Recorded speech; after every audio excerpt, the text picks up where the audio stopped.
सीतामढ़ी बिहार से किशोरी शरण जी महाराज। हाँ, दंडोत महाराज, दंडोत। राधा राधा। श्री महाराज जी, कुछ संतों का कहना है कि नाम जब व्याकुलता के साथ होना चाहिए, तो वो व्याकुलता कैसे प्राप्त हो? ये नाम जप ही व्याकुलता पैदा कर देता है। नाम जप ही व्याकुलता पे जय हम पहले जपते हैं नाम तो हमारे हृदय में पहले जलन होती है।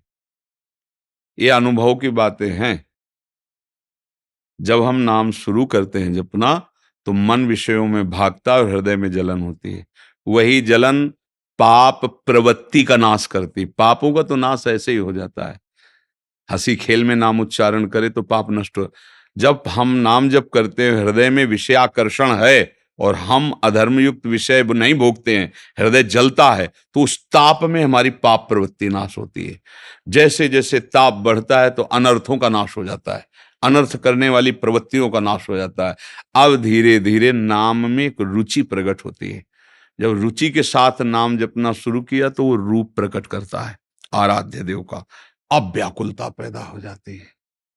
अब व्याकुलता में जैसे नाम जप का मतलब है आर्त भाव से पुकारना, राधा राधा राधा।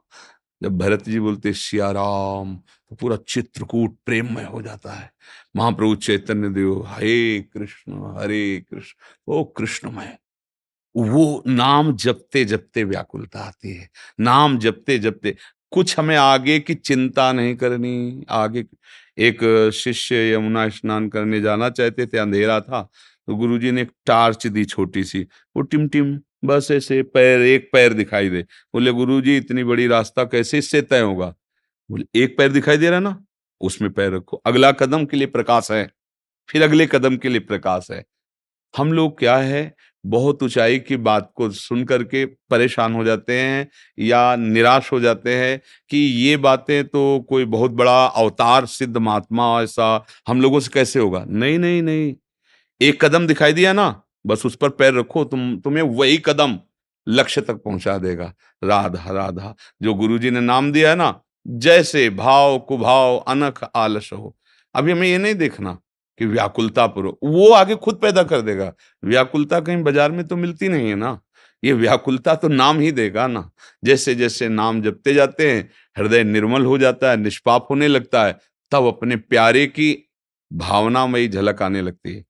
ये वही उपासक जानता है जो जप करता है। भावना अब उसको अब तो जिया नहीं जा रहा उसके बिना। अब वो पुकार होती है। अब उसका जप नहीं हो रहा, अब वो पुकार रहा है। कभी आंसू चल रहे हैं, कभी विकलता हो रही, कभी शांत बैठा, अब किससे अपने दिल की बात कहे। हर समय बस वो व्याकुलता ही व्याकुलता उसके अंतर्दाव लगी रहे। धुआं न प्रगटे कोय, कह जाने दिल आपनो, या जा सिर बीती हो। बिरह कमंडल कर लिए बैरागी दो नैन, मांगत दर्श मधुकरी, छके रहत दिन। ना काहू सो बोलिबो, ना कोई व्यवहार, बस अपनी कुंवरी किशोरी को जियत निहार निहार। बस उसको और कुछ सुआ। पर ये स्थिति है, स्थिति ये भजन से ही आई है। सदगुरु के चरणों का आश्रय लेकर भागवती की उपासना के अनुसार धर्माचरण करते हुए जब हम नाम जप करते हैं तो नाम हमें भूमिकाओं में पहुंचाता चला जाता है। अब व्याकुलता और रोते हुए नाम पुकारने का मतलब बस भगवत साक्षात्कार होने वाला है। बिनु रोए किन पाइया प्रेम प्यारा मीत, तो रुदु सुश्रम राजन, कृष्ण दर्शन लालसा। तो तासा महावीर भूत छोरी समय मान मुखाम्बुजा, पीताम्बर धरा सृगवी साक्षान मनमत मनमता। करोड़ करोड़ कामों को मूर्छित कर देने वाले श्री लाल जो महाराज के लिए जहां रो रो के पुकारना शुरू किया तो उसी समय प्रकट हो गए गोपीजनों के। तो मतलब ये तो भक्ति की चरम अवस्था है कि आंसुओं से भिंगो भिंगो करके नाम पुकारना। पर इसके लिए हमें घबराना नहीं कि तो ऊंची स्थिति कैसे आएगी, यहीं से आएगी जहां से हम चल रहे, बस चलते रहें। भजन अपने आप रंग ला देगा।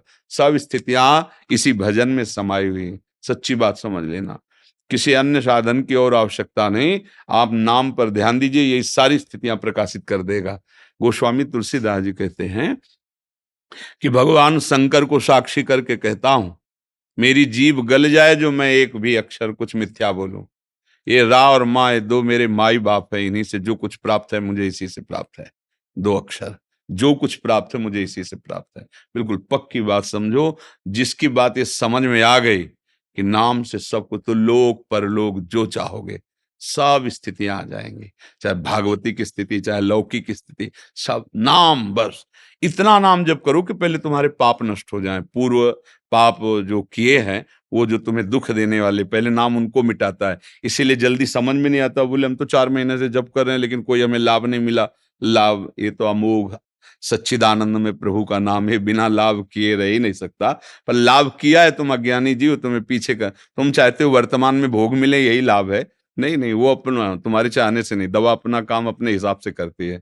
तो नाम जो है ये भवरोग की अचूक औषधि है। पहले तुम्हारे पापों का, अनर्थों का नाश करेगी, धीरे धीरे रुचि पैदा होगी, नाम गाने सदा रुचि, और फिर आ जाएगी व्याकुलता।